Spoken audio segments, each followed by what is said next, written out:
VocalEye Almost Live Zoom, Crip Cabaret, hosted by Amy Amantea, with special guests Katherine M, Laura Mackenrot, and Emily Grace Brook. Welcome to this almost live event. My name is Amy Amantea. My pronouns are she, her, and I am the Associate Director for VocalEye. I'm your host for these almost live events, and I'm a member of the blind community. And I always, every week you hear me do this week is no exception, to just extend a big thank you to donors and supporters of this space. It's made a big difference. Knowing that we have this support as we offer this programming free of charge for the community. So if you feel like you have the capacity to make a donation, there's always a link in the chat or on our website or through our follow-up emails, but also the testimonials that come in. Please keep please keep sending them. They're lovely to read. It's lovely for our funders to be able to see the impact that this program is making. Accessible art is hard to find, so thank you for sharing all of those. If you happen to be watching this particular event on our YouTube channel, we would like you to just take that little mouse and hover over to like and subscribe and click on those two buttons. Or I suppose if you're using a screen reader, you just have to navigate in the way that you navigate. So VocalEye is broadcasting to you all from the traditional and stolen lands of the Coast Salish peoples, in particular the Squamish, Musqueam, and Tsleil-Waututh First Nations. And as we are going to be sharing readings and pieces from the disability community tonight, I wanted to share with you this particular land acknowledgement, and to preface that indigeneity is just one of the many intersections of disability. Anybody in this space knows that disability is the one thing that doesn't discriminate against human beings. It's a club that's open to everybody, and I use the word club with quotation marks, right? But in terms of my land acknowledgement, here's what I want to share. In Canada, people with disabilities routinely report being dismissed and disrepresented in health services, unrepresented and disrespected in health services. The largest proportion of human rights complaints across the country are because of disability. In 2018, the World Health Organization reported that people with disabilities were 4 times more likely to report being treated badly and nearly 3 times more likely to report being denied care. And in a recent Canadian Journal of Public Health article, noted that urban Indigenous peoples reporting high prevalence of discrimination through negative behaviors such as insults and unfair treatment, including in their healthcare settings. So in 2008, an Indigenous man named Brian Sinclair, who used a wheelchair, died while waiting 34 hours for care in a Winnipeg emergency room. An inquest found that the hospital staff assumed that he was homeless, coming in from the cold, or just drunk and sleeping it off. Though Indigenous persons have made complaints at human rights tribunals about discrimination in healthcare services, few cases have gone very far and deliver justice. So that's what I'm sharing with you this week, friends. I know that we all have experienced discrimination, perhaps in healthcare, and our folks who are in the disability community and also identify as Indigenous are further experiencing discrimination and denied access to healthcare to the point where death occurs. So I'm sharing that within the space as we share works from the disability community this evening. All right, friends, welcome to this almost live event. It's June the 14th, 2023, and we're proud to offer you our live event number 124. Really, really excited about that. So what is it tonight? Tonight is the Crip Cabaret. So I've assembled a group of folks from the disability community in order to better share some of the work and the representation in the space. So I'd like to invite some folks into the space. So let's see if we've got folks standing by. I will let you folks know that Fanny Curse was supposed to be joining us this evening, and we're sending Fanny our love because Fanny is experiencing a stay in a hospital right now. So send your love to Fanny, who won't be joining us this evening. But we've got other folks in the space tonight that we're going to bring in. And I wonder if Katherine is standing by. Katherine, are you standing by?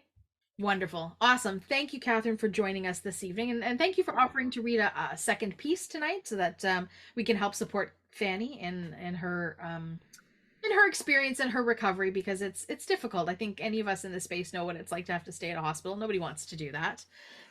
So thank you so much for joining us. Absolutely. Thanks for having me. Catherine, you and I know each other, but this group likely doesn't know who you are. So maybe give us a little bit of background about who you are as a human and as an artist. Absolutely. Hi, everyone. My name is Katherine Matlashevsky. I use she, her pronouns. I have curly auburn hair, green eyes, and I am of Eastern European descent, Jewish, Ukrainian, and Polish. I'm also a graduate of Studio 58, and I met Amy, oh goodness, through accessibility. I am dyslexic and neurodiverse, and I'm very thrilled and honored to be here tonight. Honored to have you in the space, Catherine. Yeah, you and I bonded pretty closely after we both learned that. Well, I learned that you were dyslexic, and I was like, oh yes, my people. Thank you, my people. This makes a lot of sense. And one of the pieces that you're reading tonight is about your experience with dyslexia and working in the industry as an artist. And every time I hear it, I've heard it a couple of times because I've invited you to hear it a couple of times. But every time I hear it, I'm like, yep, oh yep, that's the just tell him a story. So I very much appreciate that. Is there any other context or background that you can give us about what living with dyslexia has been like for you in terms of being a full-time artist? Oh, that's a lengthy answer that I could give. But I think the biggest thing is I was talking to my roommate about this the other day.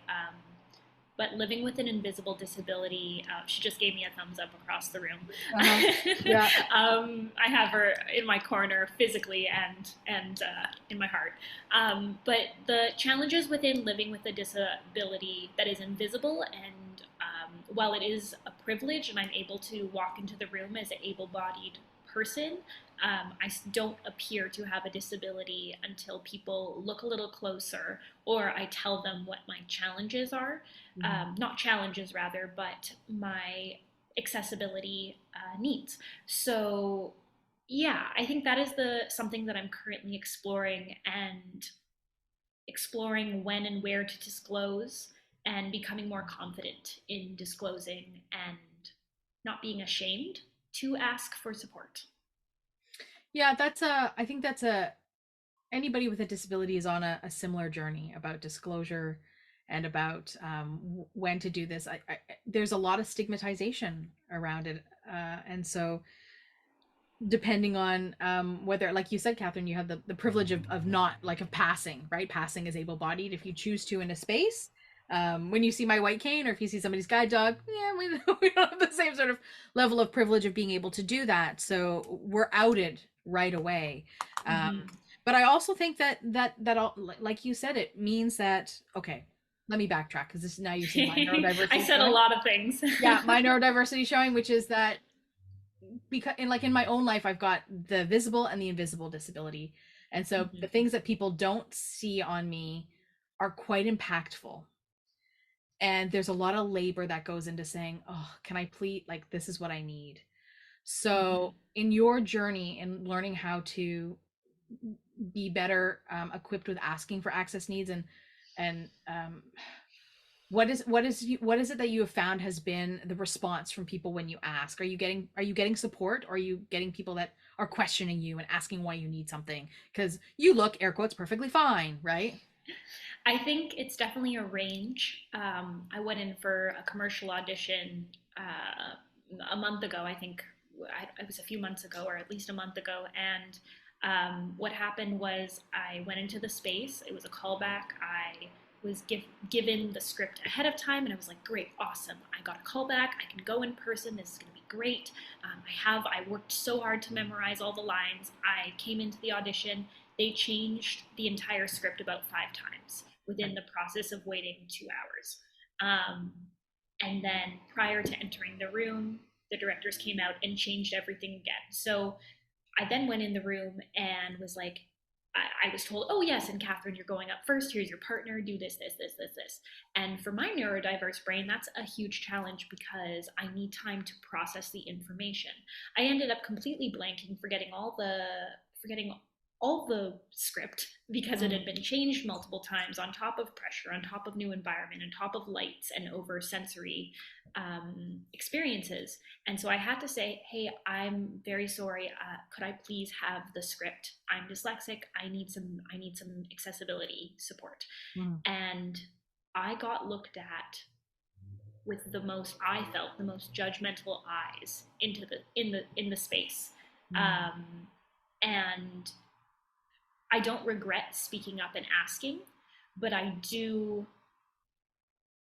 did not feel held and supported for being accessible in that particular space for something like a commercial audition. However, I will say that places like the Arts Club and Bard on the Beach and other places are making it more accessible for offering accessible longer slots for audition periods in addition to many other tools. So I think, it's a spectrum for sure. Yeah. Oh, I'm saddened. I'm saddened that was your experience. But alas, I think that that's probably something that many folks with a disability experience, especially in the TV and film world. And probably more so if you're auditioning for something that isn't written for disability. But even stuff that's written for disability, often when I shared with these folks about an audition that I did, or with somebody in the space, about so they're auditioning for blind characters, which is great, except you have to do all of these like self-tape things, and there isn't a single blind person that can just do this, right? Like I was calling friends, I was going to people's houses, I was having them come over, right? Like there's a process there that is so inaccessible, right? Absolutely. To have to edit your own tapes together and have to film from a certain direction up and have to have an eye line that's not to the camera and all of these things. And even one of my friends who is a sighted person who came over and did some filming with me said something like, I can't believe you've memorized this script because I just look at the teleprompter and read the lines because it's a self-tape. And I was like, yeah, it takes a lot of work to try and memorize the script. And then you feel bad if you don't get it word perfect. And then you're like, you know what? I'm human. I can only do what I can do, right? So I'm saddened that you've had that experience, but alas, I know that it is common.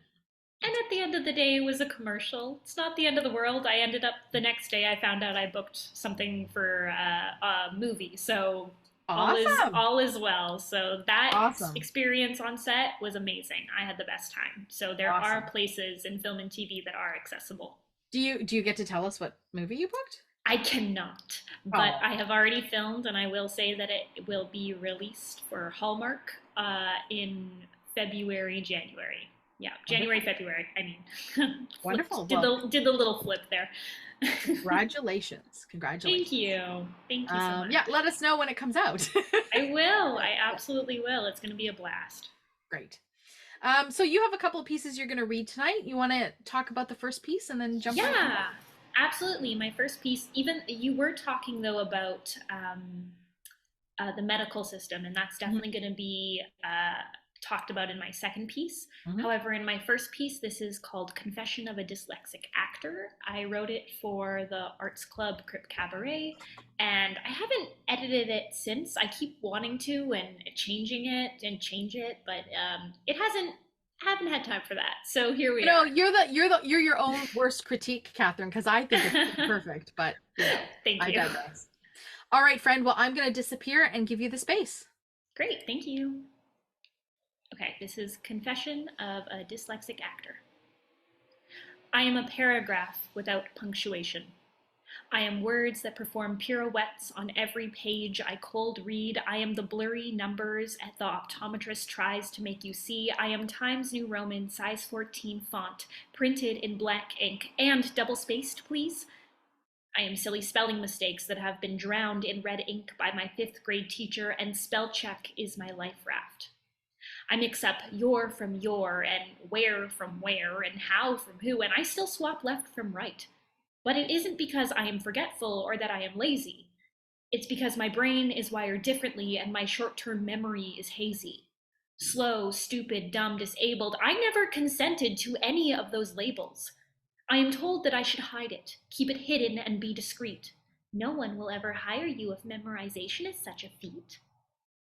Others tell me to call it a superpower and that I should be proud, but my stomach twists into a pretzel any time I am asked to read out loud. So I follow along with my index finger to ensure I do not lose my place. I know I have to slow down and that learning is not a race. I still use my fingers to count, but that should not measure the amount of work I do to appear normal to you. Normal is a setting on a dryer. It is a 6-letter word that I used to aspire to be. It means absolutely everything and absolutely nothing to me. I am a paragraph with exclamation points and many question marks along the way. I am the words a swing memorizes for 3 different roles because my mind thinks in a bird's eye view. I am the number my friends call to put together IKEA furniture because I think in 3D. I am still Times New Roman, size 14 font, printed in black ink, and double-spaced, please. I am dyslexic.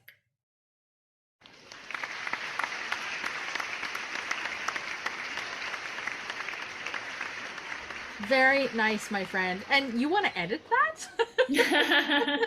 I do. You do. Do little changes here and there. That is the artist in everybody, right? Yes, absolutely. Awesome. Okay, so this is great. Thank you, Catherine, for sharing. I know that you've got a second piece, and that we'll revisit in a moment. But Sounds in the good. meantime, I'm going to say goodbye to you. Goodbye. And we'll see you in a moment. And we're going to bring in our next guest into the space, friends. And that is our friend, our community member, good old Laura Mackenrot. No, Come on in, Laura. Okay, button. Hi, Amy. Can you hear me okay? Yeah, we can hear you. How are you, my friend? I'm doing okay. It's been a long day. Yes, yes. I'm sure many can resonate with that. Yeah, but so glad to be here in the space. I think it might be the first time I've been asked to perform. I think this is the first time I've probably performed in, I hate to say, is it 5 years since we did comedy? Oh no, we did also another thing with Real Wheels. Oh yeah, Real years Voices ago. Tune In. Yeah. Our pandemic video. It feels like so long ago, Amy. Just it's incredible. I know. And I know that you like the spotlight, so, and you've got fans in the space tonight, so that's really nice as well. So Laura, many folks in the space know you, some people don't know you. What can you tell us about yourself? Well, there's so many things I do that I get confused sometimes, even myself. So basically, really recently, I have gone back to graduate school during the pandemic, and I went and became a certified executive coach, and I've just started my business, Blind Ambition Coaching, and I have a new website, blindambition.ca, so that's great, and I'm just starting to learn all what it is to be an entrepreneur and to get clients, and I am a person with vision loss. I was born with arthritis, and then in my mid-20s, I did become, totally blind because of complications with the arthritis and medication. But certainly around town, I have been the past co-chair of the Persons with Disabilities Advisory Committee. I am still the chair for another few months on the TransLink Users Advisory Committee for HandyDart. And I right now am working on a project with AEBC that I was here about a month ago talking about for emergency preparedness. So just a lot of balls in the air, but I really enjoy doing all these kinds of things, and especially talking about the Registered Disability Savings Plan, where I do a lot of webinars for that. So yeah, this is the life of an entrepreneur, right? This is you graft, you got multiple plates in the air. Yeah. I actually, so somebody said, I want to say it was Tammy actually once. If Tammy's in the space, maybe she'll correct me if I'm wrong. But had said something about, I said I had many plates in the air, and they'd said, well, as long as they're all Corningware, they won't break. Or something like that. That's great. I love this. Might have been Tammy, might have been somebody else, but for some reason I think it was Tammy. Anyways, so I resonate with this idea of doing multiple things at multiple times. So when do you have time to do a little bit of art, writing a few pieces? When do you find time for that? Almost never. And to be honest, the two pieces that you're going to hear tonight, I actually wrote them in 2018. One of them I probably wrote in the middle of the night. I wrote quite a lot in 2018. Just I couldn't sleep, and I would just turn on my Victor stream and dictate a poem after poem after poem in basically real time. And I asked a friend to type them up, and I have all these poems, and you're going to hear the two that are probably two of my best out of there. So I'm really excited about that. And honestly, I haven't done that much since then. I need the time or the creativity to have it strike me, and then it just flows, if that makes sense. Yeah, my process is very similar to that. It sounds like we need to put together some kind of compilation of works from folks, because I think it would be cool to have folks read their own things. And anyways, that's a whole other project for a whole other day, but that would be cool to have our own little sort of audio compilation. But this will exist on our YouTube channel for folks to check out as well. So that's also a cool thing. That is exciting. I'm glad, because then other people can be able to see all these works by all the artists that are here tonight. And that just really helps to share the knowledge of all our different experiences. Do you think that there's an important piece around representation in the arts, Laura? Always. I think there's an important piece about representation everywhere, Amy. So I really think that artists with disabilities and people with disabilities in general need to be sitting at the table in generally at anything that involves us. And certainly, you know, as you know, it's probably something like 22 or 24% of the population identifies as having a disability. And I can certainly tell you, when we're listening to the audio description of the characters in the movies and things like this, I rarely hear them say that someone has a disability. It's pretty rare, right? Yeah. I think you mentioned once a couple percentage points. So that's not indicative of what is actually representative of the population. So I think it's great when artists with disabilities are able to get jobs in film and movies and theater, and everything that you do, Amy, is amazing. Every time I go to one of your shows, I am blown away. I have no idea how you memorize like all these lines. My memory is not good for things like that. It's fantastic with numbers. I can barely remember names to save my life, let alone like tons and tons. Because numbers are not something that I can do. So you and I are a perfect pair. Yeah. You can do the budgets, and I'll memorize the lines. Exactly. I'm actually, my pieces tonight are not memorized for those. Don't tell us. Don't blow the secret. Well, I mean, I want to make, see that people can understand what my process is. So yeah. I'm maybe some people might be reading off a sheet or a paper, and I will be using like a Victor stream. I've had it recorded into, and then I'll be listening to it and doing it simultaneously. I'm pretty good at that. So that's awesome, because that's also a skill that I'm not great at. So you've got your own little technique that is working in your favor, let's say. Mm-hmm. So the first piece that you're going to read tonight, Laura, because you've got two sets with us this evening, is My Path to Party. Anything you want to say to introduce this piece before you go ahead and share it with us? Yeah, so slight correction there, Amy. It's actually called No Path to Party. You know what? That's my, it says right on my thing, No Path to Party. That's okay. That's no okay. Path to Party. No Path to Party. Trust me, it's very different between My Path to Party and the no connotation and meaning of No Path to Party. You know what? I think it probably is pretty obvious when I read it. It's clearly about accessibility, and I wrote it during a time period that I was doing accessibility audits, and it just really hit me about how we really need accessibility going into our housing market. I did a lot of meetings and a lot of consults around that, Amy, and this just came to me one night. And just to let everybody know, it is 2 parts. And I do say part 1, and then just wait. After that, I will say part 2 and continue on. It's probably 4 to 5 minutes long. So let me know when I can start. I'm going to disappear, and the stage is yours, my friend. No Path to Party, part 1. The little girl cries. She's at home on a couch. watching TV with tears streaming down her face. She doesn't want to be here. What she wants is to be at her friend's birthday party. She knows it's going on. It's only 2 blocks away.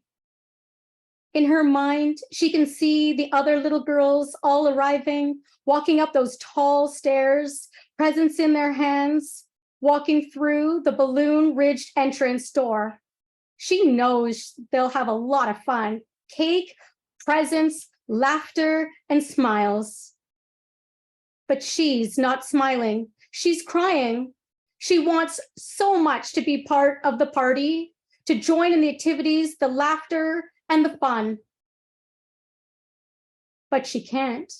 She can't move because she is a child with a disability. The wheels of her wheelchair are her legs. But at this party, there is no accessibility. Those tall stairs are the barriers to her fun, to her happiness, to seeing her friends and participating in the party. She knows this is why she did not receive an invitation when all the other little girls in her class did, but she didn't. This must be it. It's not her personality. She knows that. She's perky and sweet, full of smiles, all sugar. Somehow she'd hoped that an invitation would come, that people could get it together, figure out a way to get her through the door, to be a part of the party, to participate. But they didn't. They didn't put a second thought to it. It was just easier for them to not invite her. Perhaps they didn't know what to do. Perhaps they just didn't know what to ask. Perhaps they didn't really have enough strength to lift her up and down those tall stairs. Perhaps they didn't want to get their carpet dirty from the wheels of her wheelchair. This is her life. Yet this is so life-shattering. So she's home now. She's not playing party games. Well, the other little girls down the street enjoy their balloons and cake and cry out in wonder as they watch the presents being opened. She's alone at home, sitting on the couch, crying. When will this ever change? When will it ever get better? When will she be able to join the party? No Path to Party, Part 2. A quarter century has passed since the little girl has cried from not being able to go to the birthday party. She's a woman now, but not much has changed. For 2.5 decades, the number of parties has barely changed. She can almost count them on both hands. Somehow she thought that as the years passed, this would have changed, but it did not. No dinner invitations come, no birthday parties, almost no celebrations of any kind. No invitations ever come in the mail. No phone call is ever received. She's used to it now, attending only one party a year by a gentleman in a wheelchair. And she goes every year like clockwork, because this is the only party she ever gets invited to. This is the only home that has a path to the party. Even though a quarter century has passed, she still has the hope that this will change. But will it? Or the question is, will it change in her lifetime? She's not getting any younger. She knows this. What she once thought would be a lifetime filled of birthday parties, weddings, dinners, and celebrations has become a lifetime of loneliness, solitude, and social isolation, with invitations never received. And so the little girl may be gone, but in her place is a woman who still cries.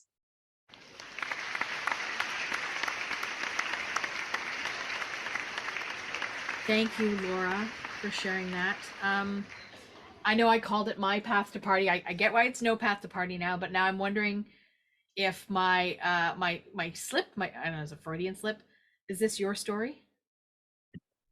Your path to party? Sorry, I had to take drink of water there. I was totally getting dry when I was doing that. A little bit, yeah, Amy. I would say there are most likely parties that I wasn't probably invited to, for sure. I know this in my teen years, for sure. People just didn't think to do it. I found out later. I had even best friends that went to parties, and I found out later.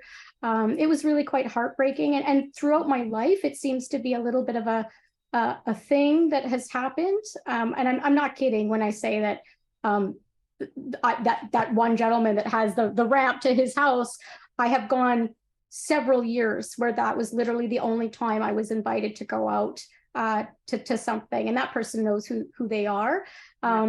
And yeah, it's basically pretty true. I blacked out most of the childhood memories for various reasons, but I remember things like this, and certainly I was not allowed to go, and not allowed, but just never even asked, right? And I could walk a lot of times. I was ambulatory, but it was difficult to do stairs or to walk around. And I think people just kind of thought it was easier not to. It was easier not to, right? And same thing now. Even with friends that I have or whatnot, I'm never really asked to their house. And things like this, or to even just to go out, right, to a dinner or a celebration. But I'm really trying to fix that and get new friends and try and get out after the pandemic, and trying to show people and helping make our city and our kind of area around here more accessible for the future people with disabilities and the future children, right? I will tell you that just spending the week in Kingston last week, Kingston, Ontario, every restaurant had one or two steps up, and every bathroom in every restaurant was down a huge flight of stairs. Yeah. Because they're all old architectural buildings, and so the city was really not accessible. And I just thought, how does anybody who uses a wheelchair live here? They don't. And that was just I was just me in downtown Kingston. So maybe there are other parts that are newer and more accessible. I don't know, but you're right. It's like, I don't know how anybody, even the hotel that I was in had two big steps up to get into the hotel. I've certainly seen that, Amy, even with brand new buildings. When I was traveling Europe, it literally just been opened in like 17 or 30 floors. And there's a huge 12-inch stair to get into it. And you just got to shake your head and be like, what are you thinking? Yeah. Right. So I think a huge part of our lives, at least, and I think for every person who has a disability, or at least a mobility challenge as part of their disability, spends so much of their time, energy, and effort just advocating for like the physical built environment. And it's exhausting, right? And now, of course, that whole topic will come up in my second piece later on. All right. Well, then I say we put a pin in it and come back and revisit that in a moment. So thank you, Laura, for sharing No Path to Party, part 1 and part 2.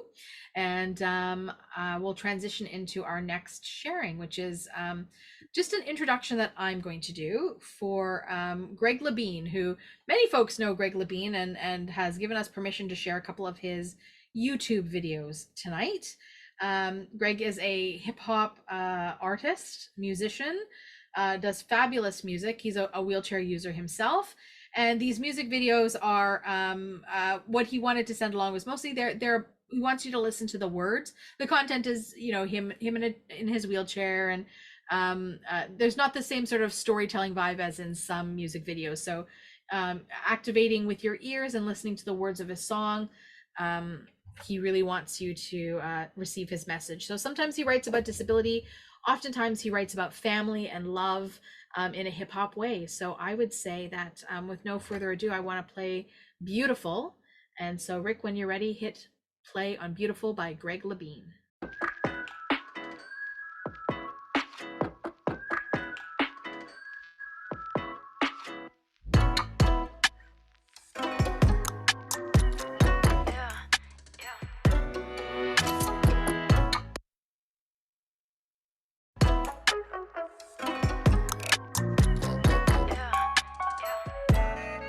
You're so beautiful,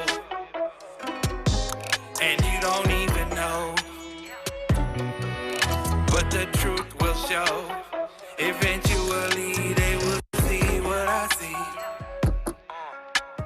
You were daddy's little girl since the day you were born.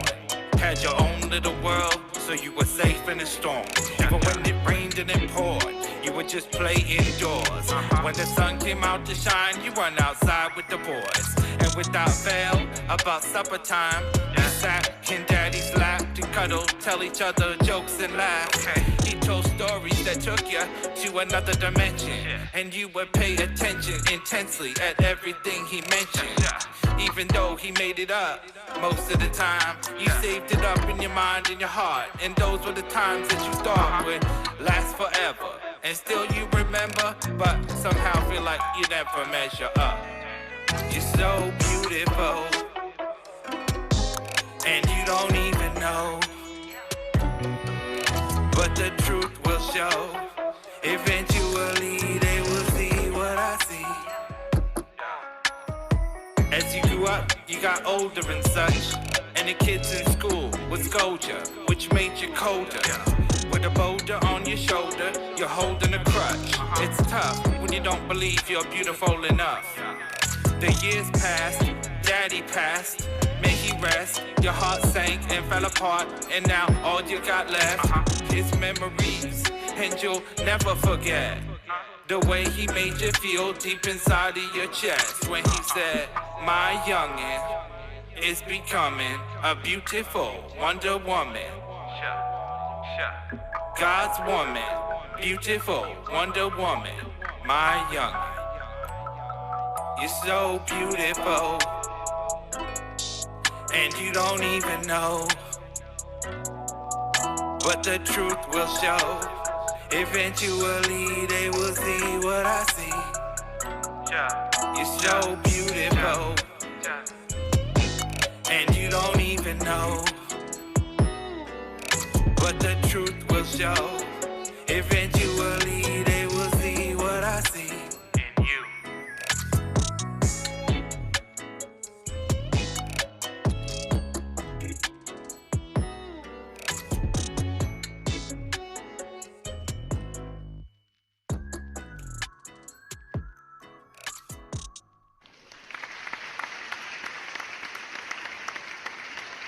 That was beautiful by our friend Greg Labine.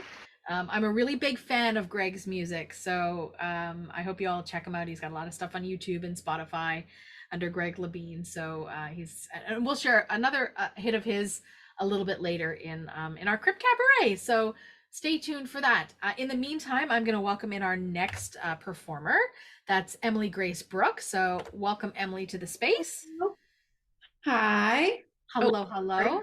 So Emily, before you jump into reading your piece this evening, tell us a bit about yourself, because I think folks in the space may not have met you. Hi, my name is Emily Grace Brook. I'm blonde hair, dirty blonde hair, pulled back in a ponytail, and blue eyes. And I'm going to be reading a piece from my journal called The Engine and the Headlights. Okay. So Emily, you're an artist and a performer. Give us a bit of background about the kind of work that you've done in theater and in film and television.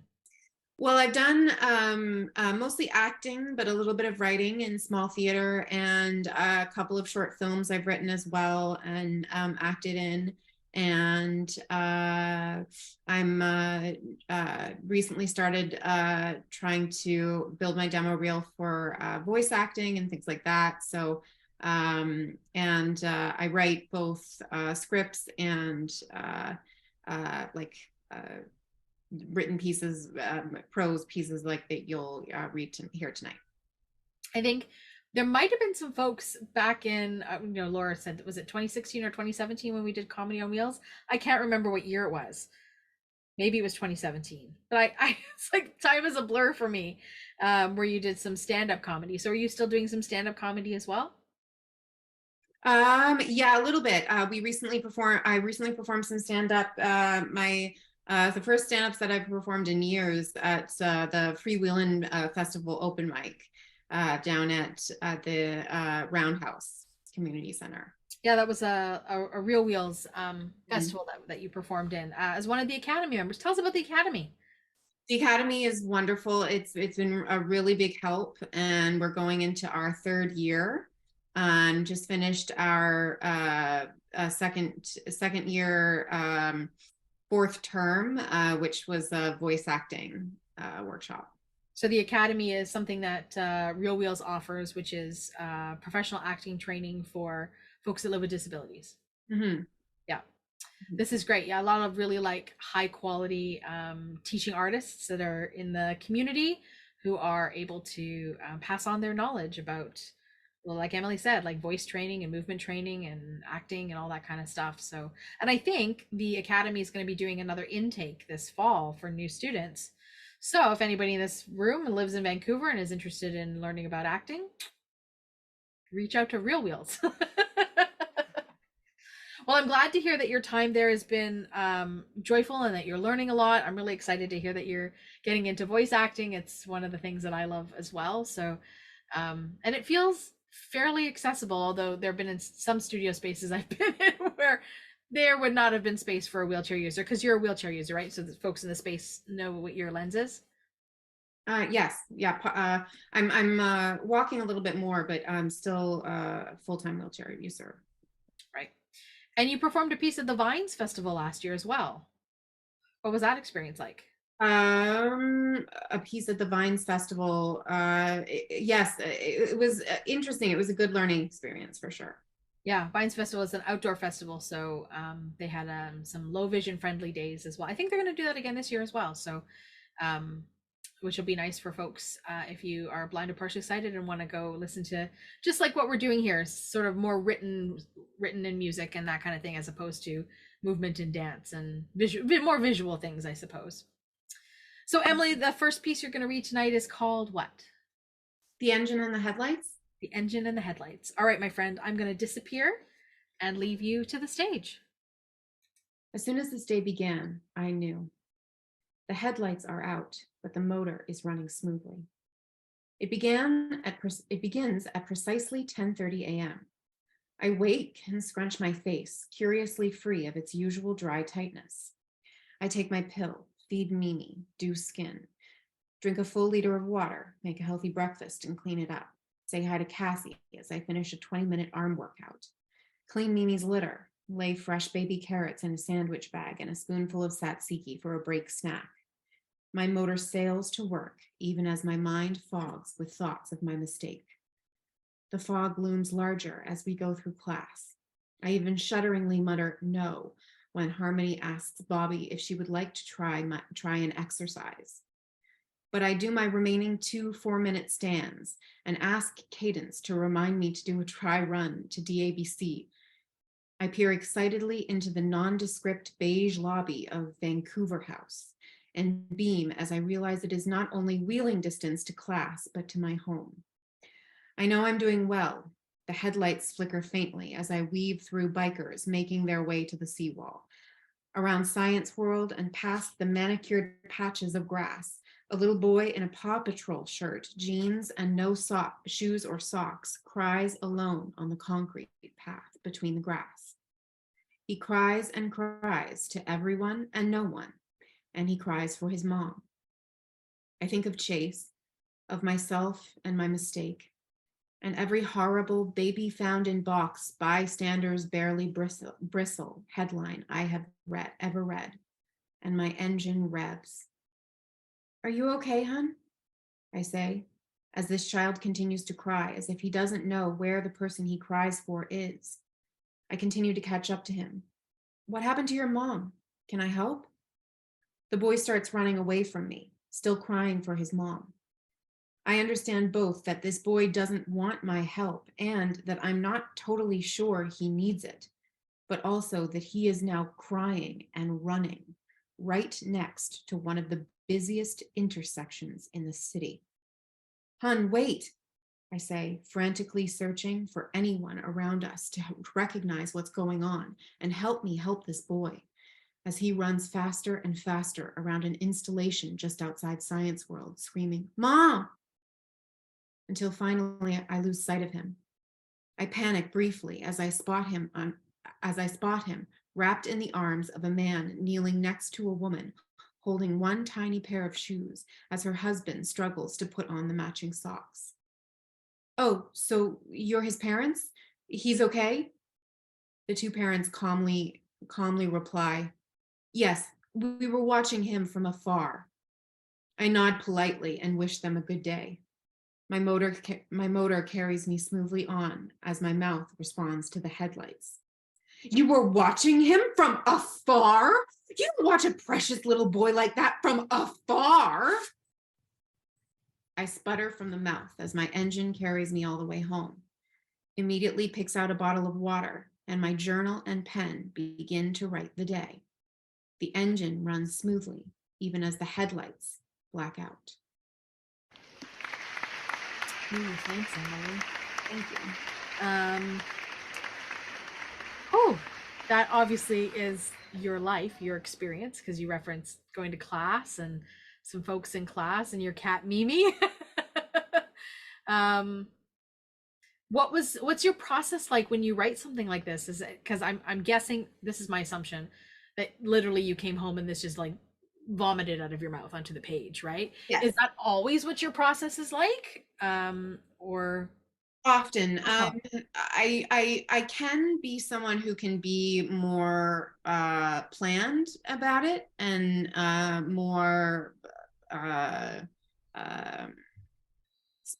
like I it's not that I have to sort of wait for an inspiration or I can't write anything good. But oftentimes when it feels like it's something special, it'll be something like an experience or something that I see and I think I've got to write about that. You know, there's a lot of parents in this room, especially parents who live with blindness, who had children growing up and maybe had low vision or were blind as their children were being raised. And this moment that you talk about, you don't watch a precious child like that from afar, right? I imagine that there are parents in this room going, yeah, you know what? I didn't have the privilege of being able to watch my kid from afar, right? So how did you feel in that moment when you encountered this kid? It was definitely it was scary, but it was one of those moments where you're kind of going, well, this is someone that could be in danger, that I could help, but also it's none of my business. And I don't know if this, the little boy, he's a kid, right? So he doesn't know me. He doesn't want my help. So yeah, that's hard. But and also it's one of those things where one of those pieces where the what I saw and what happened, it's colored too by other things that I reference in the piece of what I was going through personally too. Right. So it's one of those pieces that kind of exercises how much of it is about that boy and how much of it is about whatever I was carrying before I saw him. Yeah. Do you regret that moment of like reaching out and connecting with him and making sure that everything was okay? Like if you had to do it again, would you go, it's none of my business, or would you reach out? No, I would reach out. Yeah. I think that's a really fair thing. Like I understand the dichotomy of like, it's none of my business, but I'm seeing this thing and what do I do about that? Because we often, I'm remembering this thing that happened in, I think it was Vancouver a few years ago, where they had somebody on a street corner, and they had like video surveillance of a shop nearby, right? And there was a person that looked like they were passed out on the street drunk, and people would walk past them and sort of kick them and whatever, and this person was in a medical crisis. But the inability to stop and just say, hey, what's going on here? Yeah. Judge meant that this person lost their life because nobody cared. Yeah, that's the other thing too that I sort of think about in moments like that, when I think I see someone that could need help, that I offer. It's like that, and I sort of struggle with the instinct to offer. It's like it's that other thing of is this person going to see me? Does this person see me as someone who needs their own kind of help? I'm in my own mental health recovery at that time, so it's like I don't know if I even look like someone that that he should trust to help. Right. Yeah, I get all of that. Because a part of me wonders if the instinct to ask comes from like being involved in the disability community and knowing that sometimes there are people with disabilities that need some assistance, and so you just ask because it's kind of like a default, right? When you're in the community, you're like, you know, people, and you're like, oh, like, you know, maybe I should ask if they need some support. Is that maybe where that instinct comes from, or do you think I think so, yeah. Yeah. I think so. I think it comes from that the struggle that we often have in our own heads of you know, on the one hand, I can't believe that person's offering to help, and on the other hand, when they do offer to help, you want to say, I can do it myself, you know. Yeah. It's that. Yeah. Yeah, you're right. That's absolutely a place where you know, we often talk about like not making assumptions about help, but the truth is that every human being needs help at some point. Like that's just, we're all human beings, and so whether you're in a grocery store looking for the ketchup and you have no disability at all, you're going to say, hey, where do I find the ketchup, right? Like we all kind of do this thing. And I too have sort of been in this place where I'm erring on the side of caution and saying, you know, it's better for me just to say, can I support in any way, and have somebody bite my head off because they don't need it, than the opposite to happen, which is that somebody is maybe in crisis and you don't know it, or really could use some support, and you could potentially be a lifeline for somebody you don't know. Like if that kid's parents had not been around, what do you think you would have done?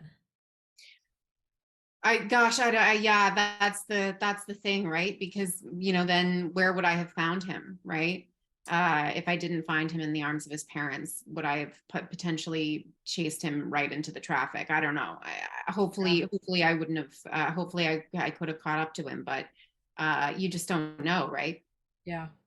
Well, and to be watching him from afar in such a busy area, then you're not there to step in and say, oh, nope, you don't cross this street, right? There's bike lanes, there's all sorts of stuff in that area where people can get injured quite quickly. Mm-hmm. Okay, well, Emily, thank you for sharing this piece. I'm curious about just the title of it, the engine and the headlights. Yeah. What generated this title for you? It's sort of a way that I've been trying to come up with dialogue around my mental health and the progress that I've been trying to make with it. Yeah, I sometimes understand bad days. I sometimes articulate what it feels like by with saying something like, it feels sort of like the lights are out. You know, it's sort of like, Yep. You know, it's that space in my mind and body. And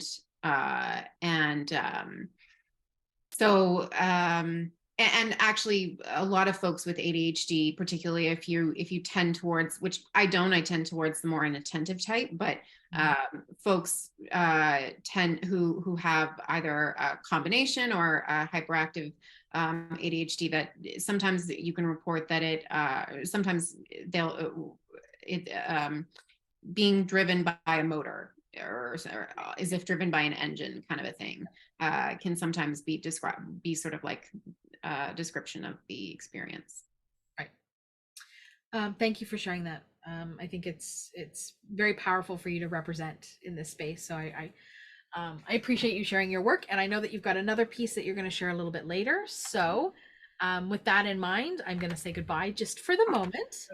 We'll bring you back in a moment. And this is the next piece that's going to be coming up is another piece from Katherine.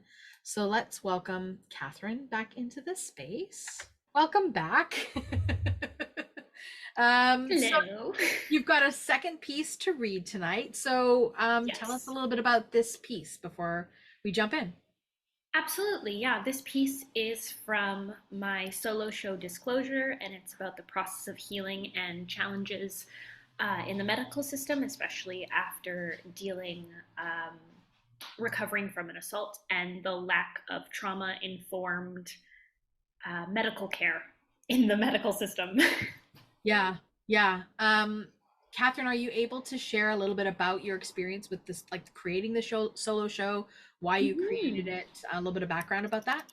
Yeah, absolutely. This piece started off as a solo show at Studio 58 for my graduation project. And so that was a 15-minute piece, and I applied to the Vancouver Fringe Festival, and I got in. And I was given, I applied for a 30-minute slot, and so I extended the show for 5 minutes, and for the remaining of the 10 minutes of the 30-minute slot, I added in a 10-minute talkback with Women Against Violence Against Women. I believe now it has a new name that is more inclusive, but I cannot remember it off the top of my head. And so that talkback portion was very important to me in the development of the show, to give the audience some space to debrief.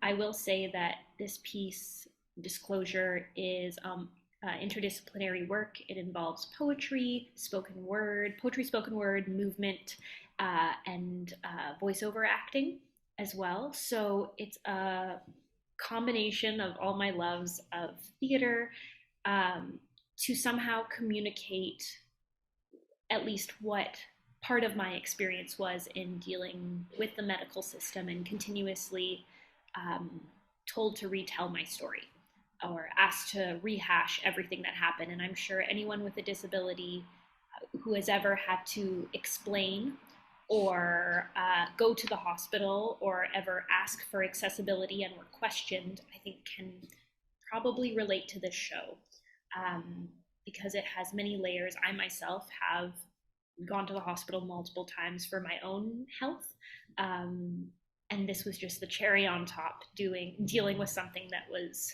definitely more traumatic for me. And just so folks in the space know, you're not going to be specifically talking about the incident, right? Yes, the aftermath. Correct. Thank you so much. I really appreciate you bringing that up. Within the entirety of the show, I stressed very heavily within my creation process that nothing would replicate, nothing would show or sound like the assault itself. It is very much around, like you said, the aftermath and the experience of dealing with the medical system and the questions that are continuously asked by the healthcare professionals. Mm-hmm. So this specific piece is a monologue from I guess the doctor's perspective, or rather the woman's perspective, of how the doctor is continuously asking her multiple questions, and the same questions at that. Okay. I'm going to step away then, virtually step away, and leave you the stage, my friend. Thank you, thank you. Okay. This is a piece from Disclosure. How are you feeling? Right, I'm sorry. Well, we'll try to get through this as fast as possible. Can you tell me what happened? I'm going to need you to tell me what happened. I know, but I need to hear what happened directly from you. The more that the victim talks about the incident, the more details she remembers from repeating it. So, let's start at the beginning. I will need to ask you some more questions later on, but in the meantime, I need you to write down exactly what you just told me. Yes, we need it in your own words, with as much detail as possible. Moving forward from the assault, you may experience body aches, fatigue, flashbacks, headaches, migraines, insomnia, intrusive thoughts, vivid nightmares, flashbacks, headaches, migraines, insomnia, intrusive thoughts, vivid nightmares, loss of appetite, loss of motivation, loss of libido, suicidal ideation, detachment from others, depression, etc. If you experience these symptoms, I recommend that you set up an appointment with a counselor. If you cannot afford a professional counselor, or counseling is not covered under your health plan, call this number to set up an appointment to get on the wait list for A, youth cognitive behavioral therapy group that will most likely trigger you, or B, limited sessions with a mediocre counselor who is free but has minimal to no training in treating those who have experienced sexual trauma. Please note, this service will only be a temporary fix, and the wait list is approximately 6 months to 2 years. In the meantime, you can always call the crisis line. However, this will be a challenge for you as you lack the motivation to even pick up a phone. And once you do call the crisis line, they won't be able to give you the help that you need. But here is the number to the crisis line. The crisis line is currently down. If this is an emergency, please head to the nearest hospital or call 911.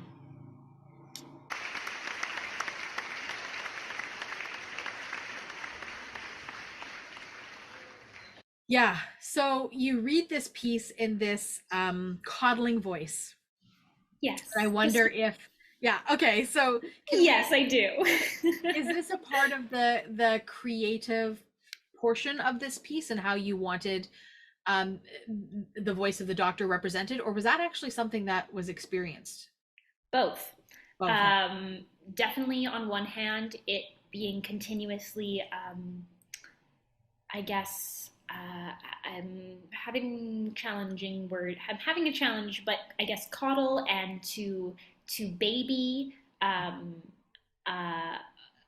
but the words that were coming out were very harsh. So the majority of it is facts and truth, while embellishing here and there. Um, but indeed, I was told that, here's the number to the crisis line. The crisis line is currently down, but please, call the crisis line. We have all these services to help you, but you have to jump through all these hoops first to even get them. Right. Oh, and you're not displaying X, Y, and Z, so you don't qualify for these particular programs. Yeah. That's a big problem in our system. Yeah. I've experienced that in the system, not to the level of an assault as you're sharing here, but even in like when you go into the medical system, this is my tangent story, which is that I had a spot on my forehead that was kind of red, and they said, well, that's precancerous, we should remove that. And I went, great, let's do that. And then when I went to have it removed, they said, well, because it's precancerous, it's not a diagnosis, so you actually have to pay to have it removed. So it's like you're in this situation where you're like, oh, so I have suspicious cells that could turn into something, but I have to wait for them to turn into something before you'll take them off without charging me $1,500 to take them off. Right? Absolutely. And so what are you asking somebody to do is to dig into their pocket, and perhaps they don't have that funding to be able to do that, right? And so I was like, well, here's 2 credit cards, like, can you split the bill, please?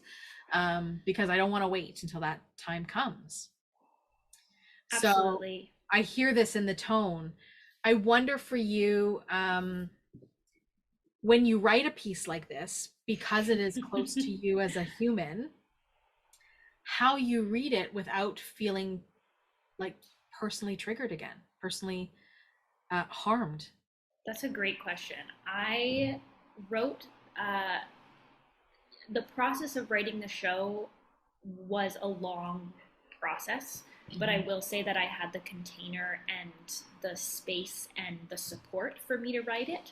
Of course, certain parts did affect me. Of course they did. And so to be able to have that container and have my own artistic practice to create this space, and that was my first step. And there were certain things to take care of myself. Like if I was having a very challenging, mental health day, I would just not touch the piece. I wouldn't touch the piece. When I was rehearsing this piece for the Fringe Festival last year, we spread out the rehearsal days to ensure that there was a day between, or hours between, or we would only work on it for 3 hours and then let it rest. So that was something that I did to ensure my safety, and we had a room agreement and that. But I will say that this particular piece was when I was so frustrated when I was originally creating this, and I needed to just word vomit onto the page. And so that's what this was. Honestly, I was having a very frustrating time, and I needed to word vomit onto the page with every single thing, and honestly make fun of the doctors and healthcare professionals, having a doctor laugh at me after, when I was continuously telling my story, and have their response be laughter, and what that felt like, and what I wish I could have mirrored to them. So if anything, it's a rant, and it makes me feel empowered to do it in a cocky,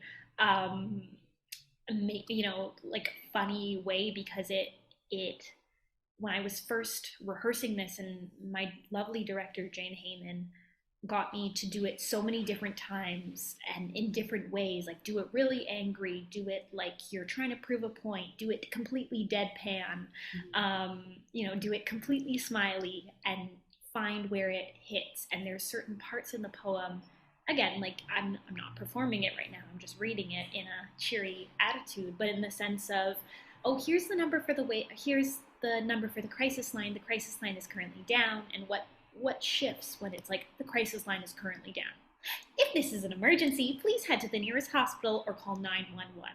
Right. And the different tones, I think, to protect me, I did it in this cheery mannerism and cheery tone and voice to also protect me as an artist.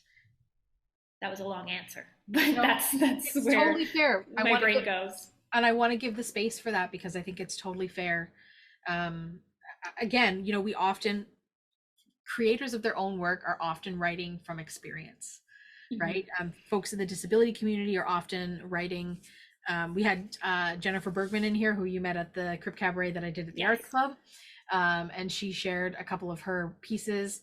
And I asked her the same question, which is, how do you maintain self-care? And she talked a little bit like you, but in the fact that there's been a journey, and she has come to a place where she can read this, that she can be separated from her experience and still read it and not feel the same harm that she did at the time that she wrote it, or the time that she experienced what she experienced. Because the flip side of that is, and this is the same question to you, which is, what do you hope that a piece like this does for a community? Like folks who may have experienced something like an assault, or folks who have no idea what that's like. What is your hope and dream for a piece like this in terms of how people receive it? I hope that it creates empathy and awareness to the medical system, and also, similar to the dyslexic piece, hearing something that, for me, it took me the longest time to form what dyslexia feels like, and what it actually, in metaphor, what it can look like onto the page, that with all the things that were said to me in the medical system that seem minute are actually quite harmful. And I don't believe that a lot of people are given the space or the opportunity to speak up to that, and to voice how something that is on a pamphlet that these doctors are reading is actually harmful. And I think at the end of the day, creating more empathy, I think I said that, but creating more empathy, and I think awareness to one's words and how they speak to people, no matter who they are. Yeah. If sometimes I feel like medical professionals are in this space, or, I mean, we're like a commodity in a way, just one after another through the space, right? Absolutely. Yeah. And they don't adjust their tone, or they don't adjust their perceptions, they don't adjust anything, and they just sort of spit out what needs to be spit out because you have a 15-minute spot and that's all you got. And what that does to a human who needs to be able to share something that could be life-changing in a space, when you don't have somebody who's ready to listen and ready to help support in a medical capacity. So I think there's a systems change that needs to happen within a medical environment. Do you do any of the work as a what's the term, when you go in as you're the actor and you go in and you do the medical? The medical, yes, I've been approached to do that, however I haven't done it yet.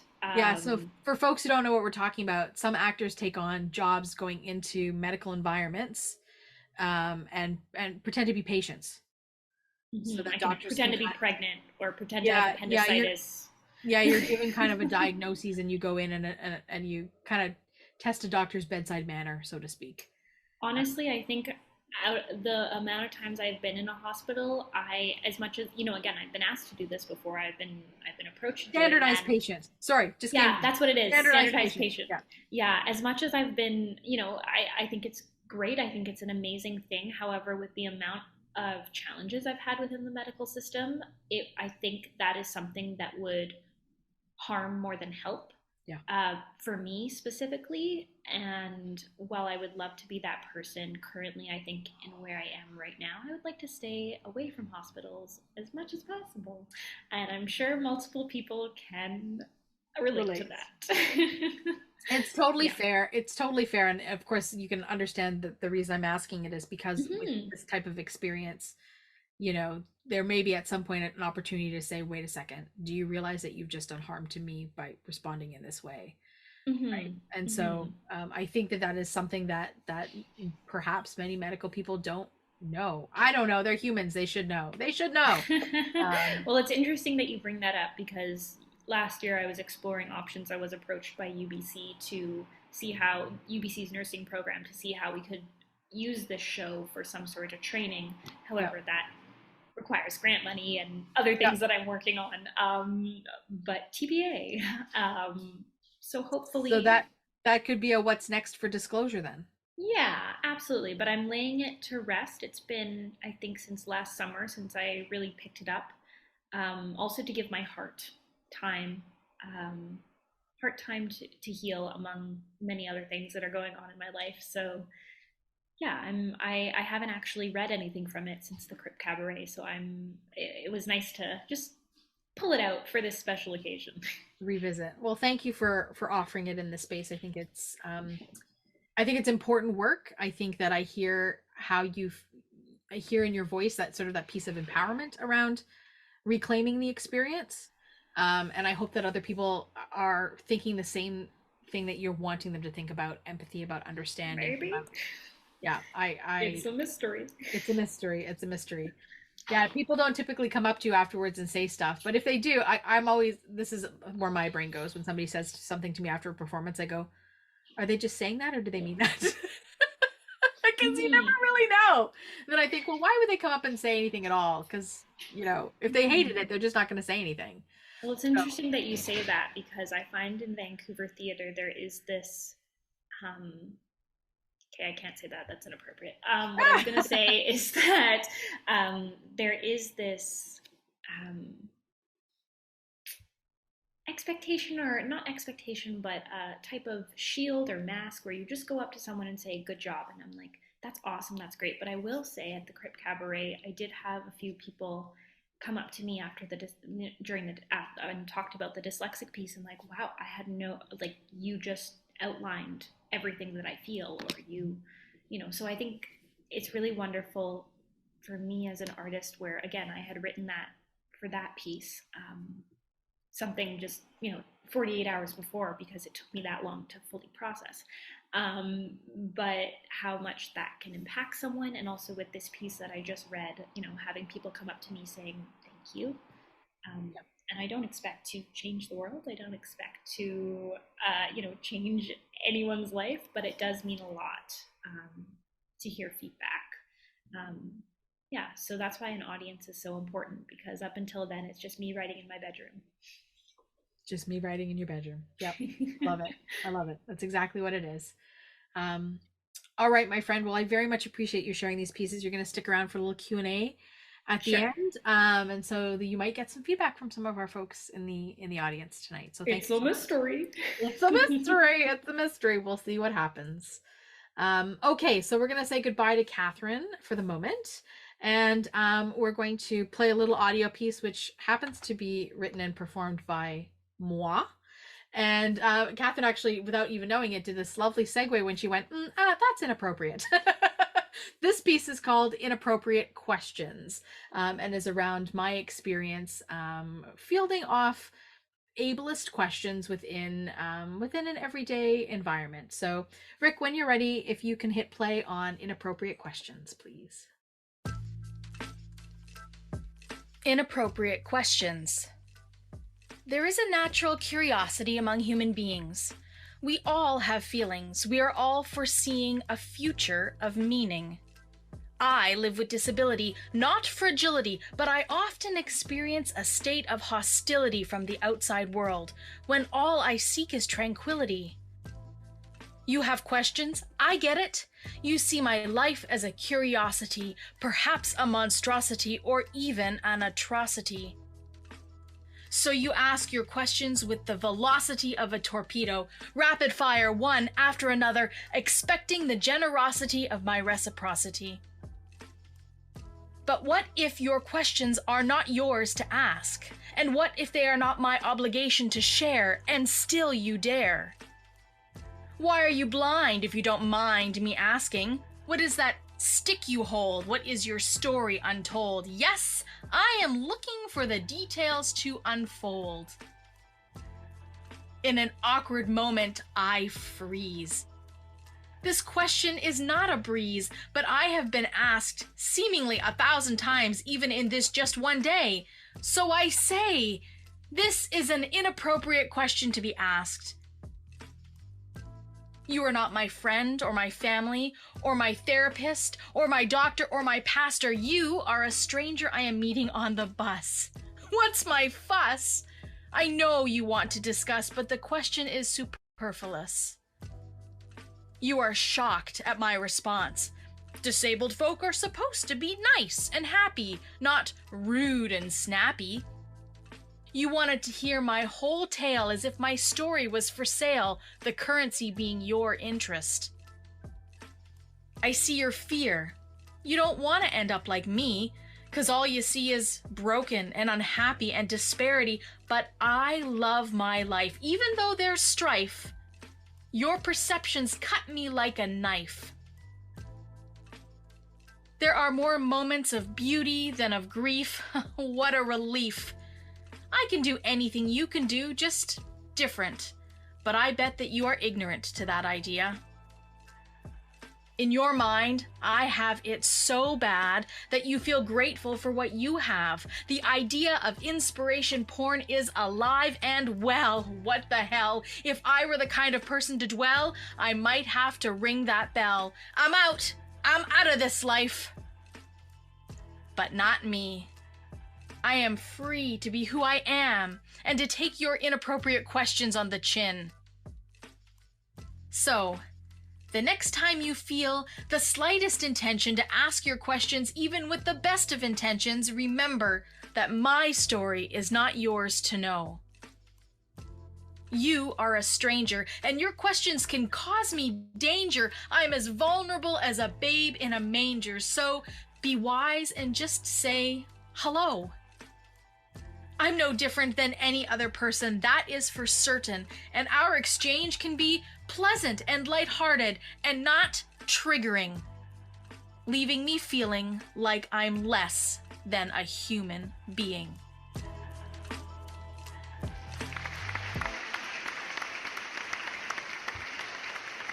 That was Inappropriate Questions, written by yours truly, written by myself, and I was asked a couple of years ago, right in the thick of the pandemic, by CBC to write something for a podcast that they have called Inappropriate Questions, and they were doing a piece on disability, and it turned out that their podcast covers are always sort of graphic art, like comic book art. And of course, they couldn't find a blind person to draw a comic book art. And well, yeah, that's going to be a hard thing to find. So they looked for an audio piece and found my name somehow and asked me to do it. So that's the story of how this piece came to be. Other than the fact that, a person is on the bus every day of the week. And often when you have a disability, everybody wants to ask you how and why and all that kind of stuff. So, as we have said many times in this space before, sometimes you're just over it. So with that, we're going to transition into bringing Emily back into the space. So welcome Emily back into the Hello. space. Hello, we hear you and we see you. Wonderful. Thank you, my friend. So you've got a second piece to share with us tonight. I do. How do you want to introduce this piece?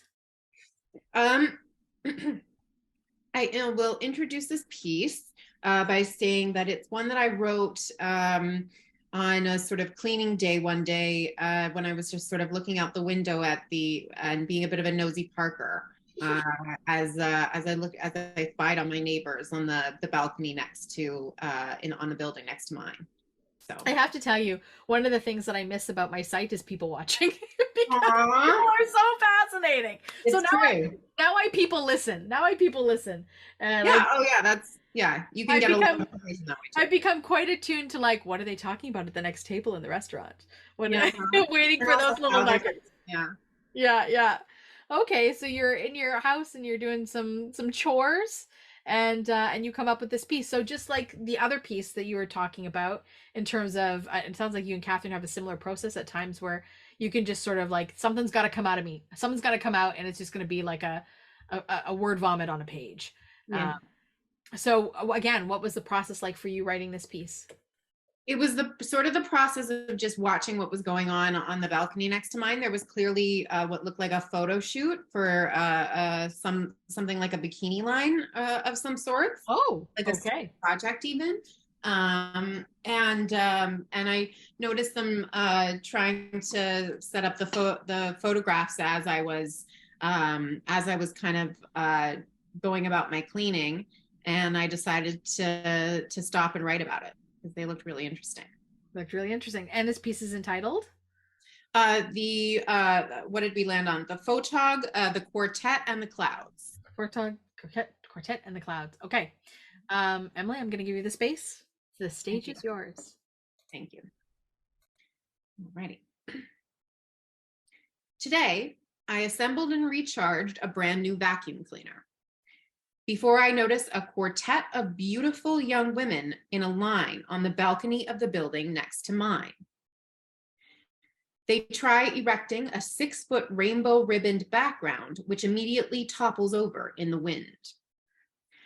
They stand behind and back with gold. They stand behind and back from one of their own.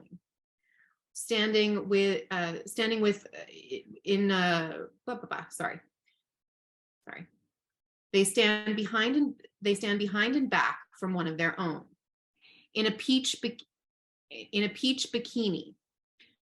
preening and posing to perfect Sports Illustrated posture before a tiny, well-dressed woman in blazer and tailored pants, crouching feet beneath her subject's perfect pout. The quartet and the subject and the photographer all huddle under March Vancouver clouds rolling past the early afternoon sun. They shiver and giggle and jump up and down, examining the photo series, but do not break from their huddle until both photographer and her peach perfect subject call and gesture them all into a group photo. Thighs up and arched, kissy-faced, Charlie's Angels pose, all the classics. Then our perfectly tailored photographer lets her ponytailed, gray hoodied male assistant take a few shots of his own. He stumbles immediately, panic checking the hot light he stands directly under, as if the sheer temperature of the lights could be responsible for his yet untaken photo. He takes one shot of a quartet of models all posing and shaking in the wind he ignores. He shows them immediately, surely not giving himself time to show them a series of shots. The girls nod with good nature and head inside through the double doors next to the door the assistant retreats through. Power Blazer Photog quickly reassembles a gaggle of girls and immediately directs them to dance to beat the dreary weather. She crouches beneath with perfect aim, never taking her finger off her trigger. In a matter of moments, the photog, the assistant, and their subjects are inside, saved from the cold and the clouds. Oh, I love that. That's a nice little piece. I love that, Emily. In the building next to you, were they close enough to see you watching them? No, definitely not. Okay. It was probably perfect because I had a pretty like bird's eye view of them, and I'm pretty sure they couldn't see me in the vacuum cleaner. You in the vacuum cleaner. Yeah. Such an interesting thing to just be able to be a voyeur for a moment. Yeah. It really was. Does it, I mean, obviously you write in your piece, like you make references to Charlie's Angel poses and Sports Illustrated and that kind of thing. Do you have any idea what they were actually shooting for? What they were actually shooting for? I don't know. It looked, like I say, the girls were all very much wearing sort of various forms of swimsuit. So it was definitely some kind of bathing suit photo shoot, but I couldn't tell whether it was a professional shoot or whether it was for a student or. Because it seems odd to do that on a balcony, right, where you don't have a lot of space and. Okay. Yeah, the residential building too. Yeah, in a residential building. Yeah. As opposed to some studio where you might do a shoot for a magazine where you have control. Yeah. Mhm. Awesome. Well, Emily, you're going to stick around for a little Q&A afterwards, and I just very much want to thank and appreciate you for sharing your words today in the space. Thank you. Thank you. I appreciate everybody for listening. Thanks. Awesome. That was Emily Grace Brook, friends, and we're going to play another song from our friend Greg Labine. This one is entitled Stand. So Rick, when you're ready, please hit play on Stand.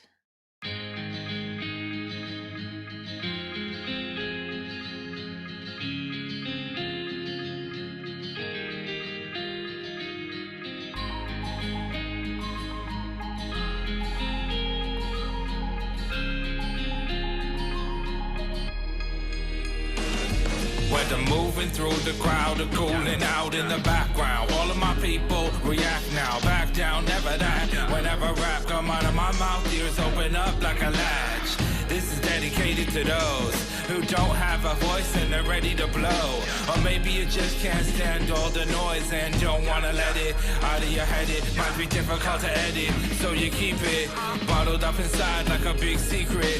It's hard as hell to let your guard down, but it's time to tell what's really going on now.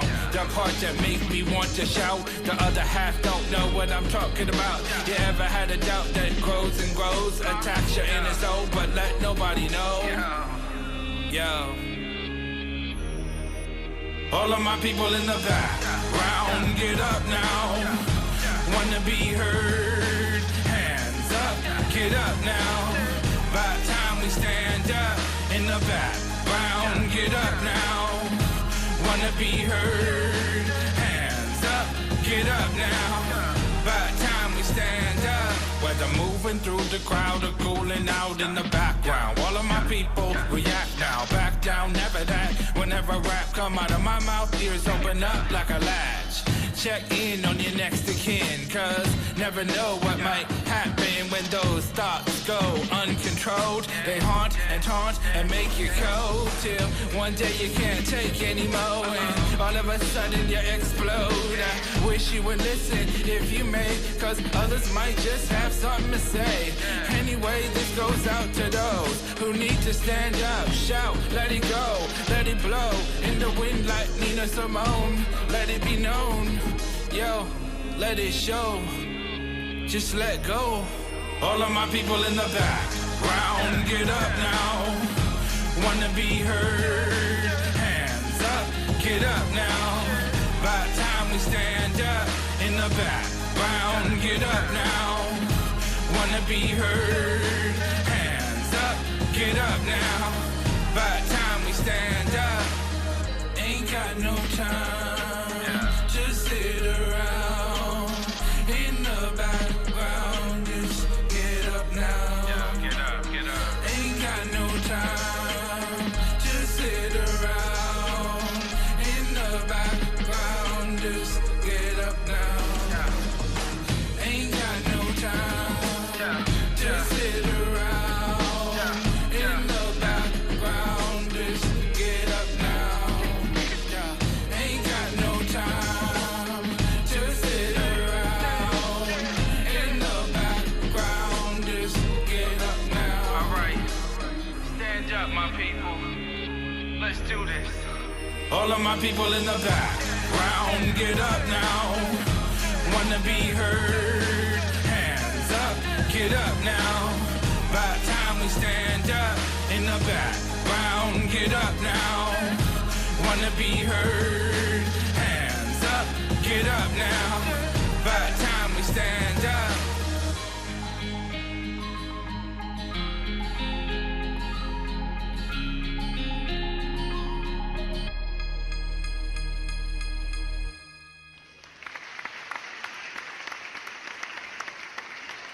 All right, that was Stand by our friend Greg Labine. Big fan of Greg's music, so thanks folks for allowing us to share a little bit of Greg's artistry in this space this evening.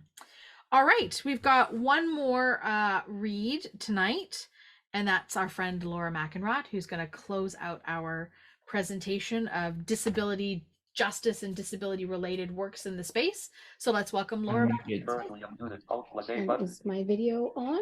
Your video's on. Fantastic. Thank you so much, Amy. And am I supposed to do a little bit of an intro first? Yes, absolutely.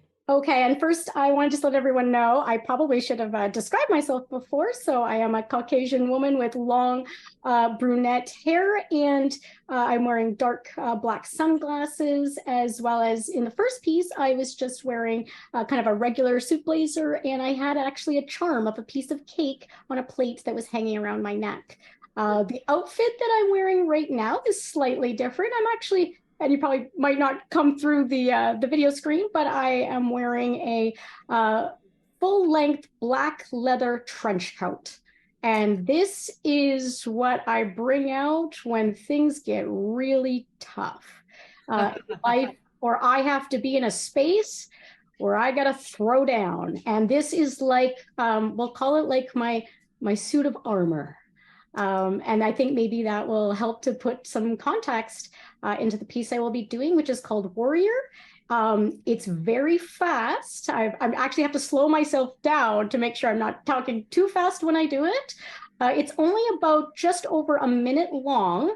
And just to let you know, I wrote it in the same amount of time. I've made almost no changes except to my age. And I wrote it while on a treadmill of all things. So there you go. So because I think it's kind of nice to unpack some of this stuff before we hear it. Mm-hmm. What inspired the piece? Life. Constant. Okay. I mean, I don't want to give an exclamation mark. I mean, that's just it. It's being a person with a disability. I was diagnosed once I was about 1 year old, and I am turning 42 next month. So July 29th. Yeah. Oh, yeah. There you go, Amy. Yep. So, and I think that there's a lot of people in this space right now that would identify with a lot of the issues, you know, being lied to almost every day. You're lied to, manipulated, or things are sugar coated when you're given information. Maybe you make decisions, small ones or large ones, based on that information you're provided. People treating you not fairly, and just all the different things. And it's exhausting, right? I think I mentioned that before. And I think certainly a lot of people with disabilities share very common themes about this. So. All right, my friend. Well, I'm going to disappear and I'm going to give you the stage to perform Warrior. Thank you. Warrior. I am a warrior. It never ends. Forget this concept of this term called weekend warrior. It never ends. I am no weekend warrior. I am an all day, every day, all days of my life, my whole life warrior. It never stops. The pain never stops. The fighting never stops. Fighting for my rights, fighting for my life, fighting for others never stops. These wheels are my weapons, and as I go into battle, this is what I bear. Because I am a warrior, I have always been one, and I will always be one. When I go onto the battlefield, my cries, my warrior cries, these are the cries for battle. And I have done battles, many battles, and survived. Over 40 years of battles, 4 decades, and yet I am still alive. I am a survivor because I am and always will be a warrior.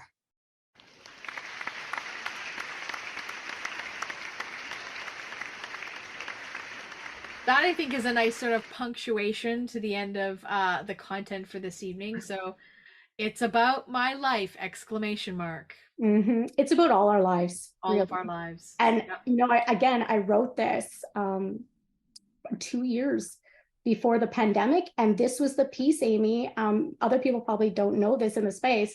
This was the piece that I was originally supposed to perform in the 2020 Real Wheels performance, and we were going to have all the rest of the cast behind me, and with their mobility devices, and maybe stomping or using their mobility devices as kind of like, I was the general, and they were my army. And we were going into battle, right? And there was going to be drumming, and it was just going to be so fantastic. And I was going to get to wear a leather bustier. So, Well, instead you're wearing a leather trench coat. I think that's right. The armor still translates, so I love that. Yeah, I can really sort of see that in my mind's eye. This idea of, a group of folks and the general leading the charge, that kind of thing. I can really envision that. Mm-hmm. But you never know. The universe might align, and there might be opportunity to put this thing on a stage at some point, which would be really cool. That would be amazing. I would love that, Amy. Or maybe we just got to create some kind of like music video kind of thing. That would also be great. Yeah, that would also be cool. Somebody gonna write a grant to the Canada Council.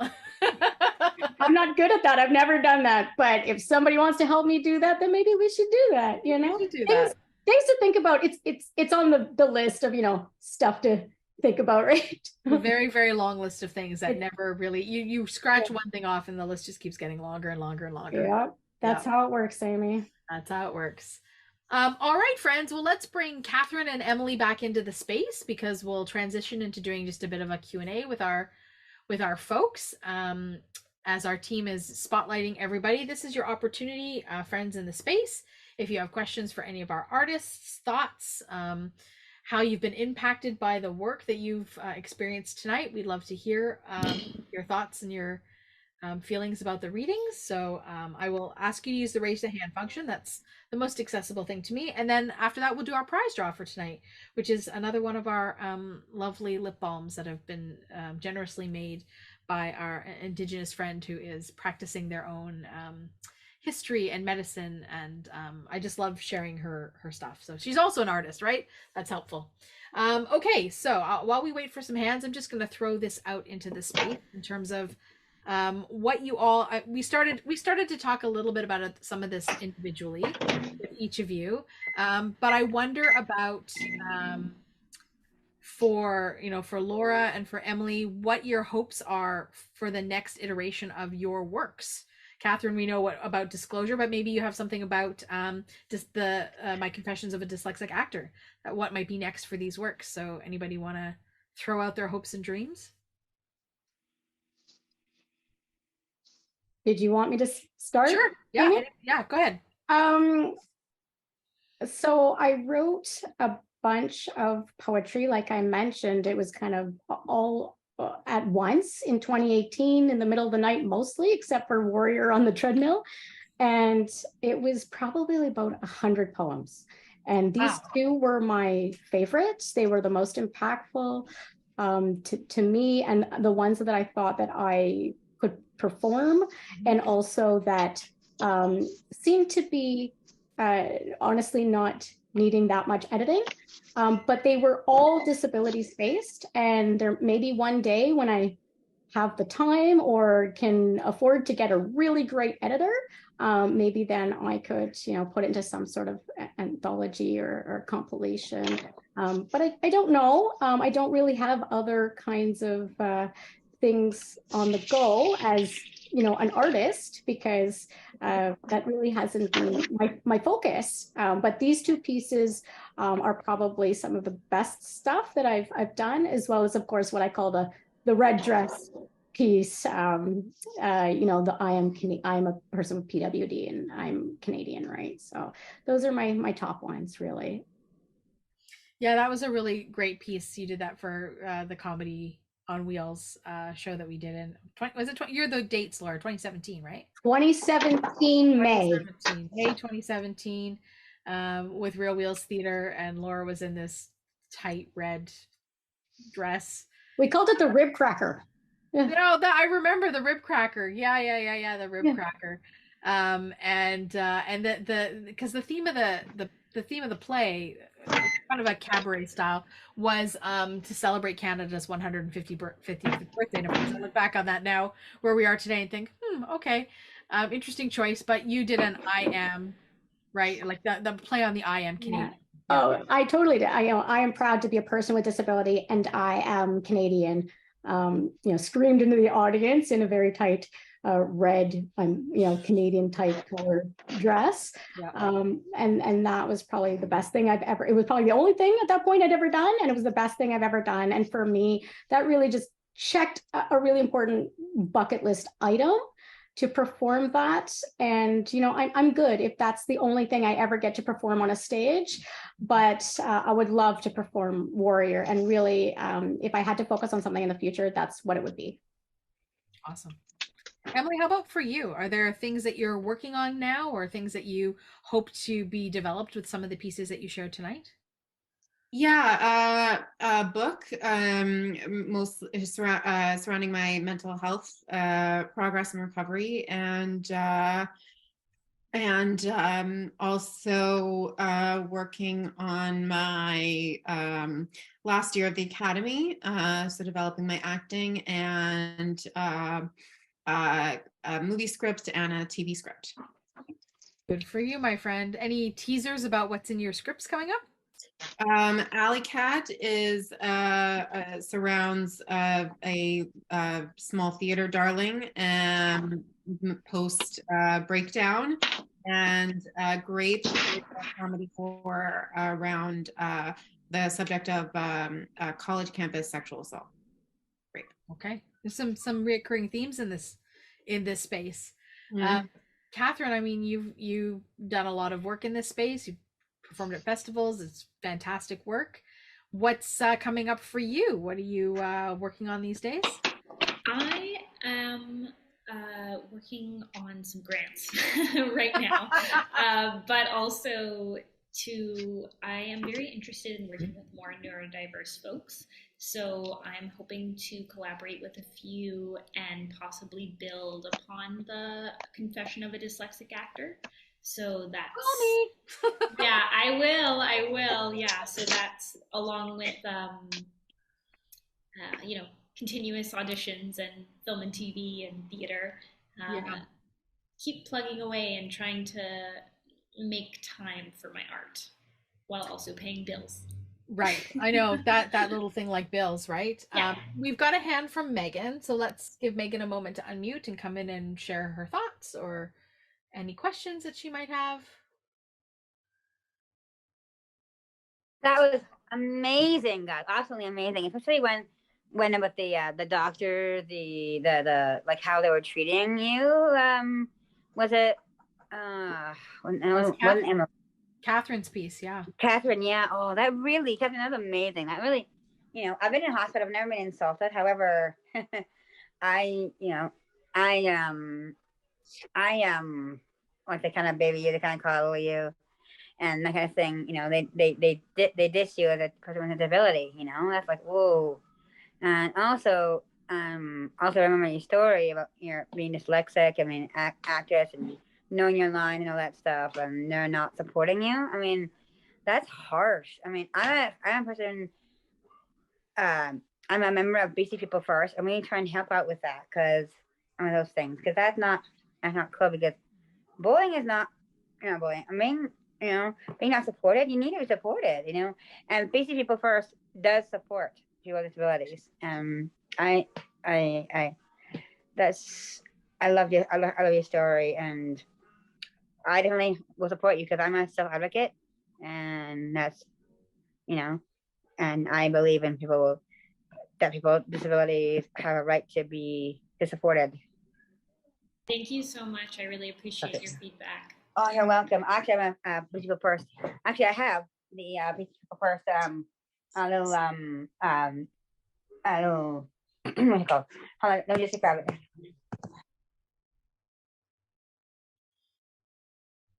Did we lose Megan? Oh, she went to get something, didn't she?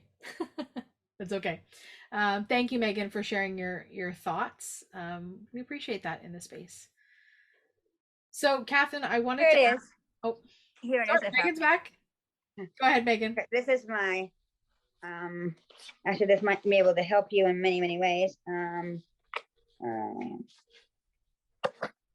Okay, if you can see this is how actually will help. Oh no, this is right on the side. On the side, just writing about about bullying and how, how this reverse actually helps with that and how to stop that, right? Right. Can you see that, Catherine? We don't have you on camera, Megan, but that's okay. If you want to email me some information, I can pass it on to Catherine. Let's see.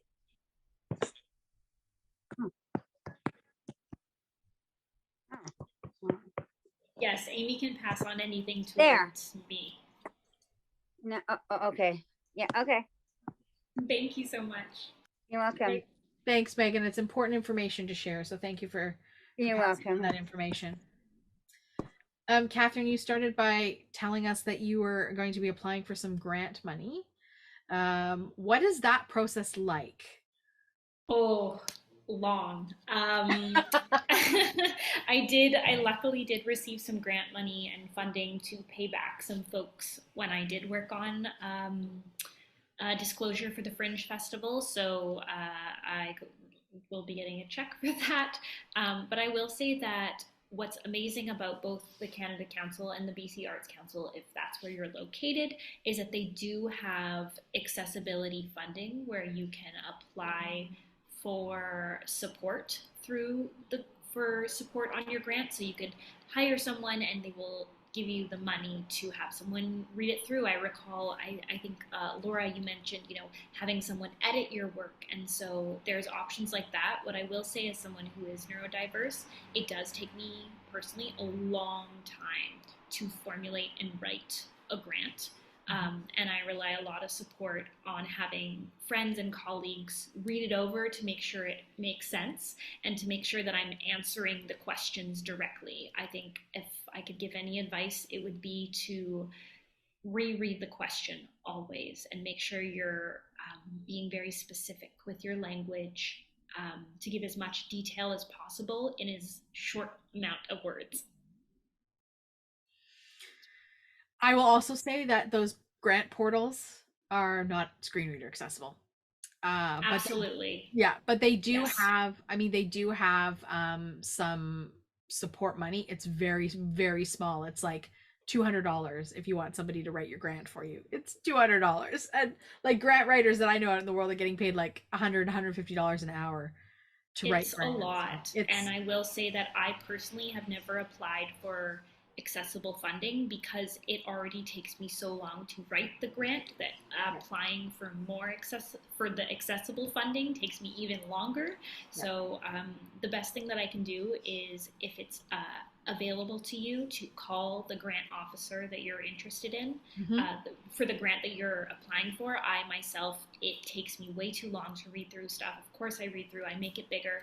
I honestly print out every single page double spaced, like I put a full, my table looks absolutely ridiculous. Yeah, I'm reformatting for my own accessibility needs, which in itself, as I'm sure multiple people here know, takes even more time. So I will not say that in any way is it easy, but when you do receive funding, it feels amazing.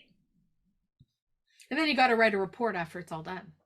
Yeah, that's what I've recently experienced. They want to know how you spent that money and what you got out of the experience and all sorts of things. Yes, absolutely. We have a hand from Lori. So Lori, why don't you come on in? Now unmuted. You're in, Lori. We got you.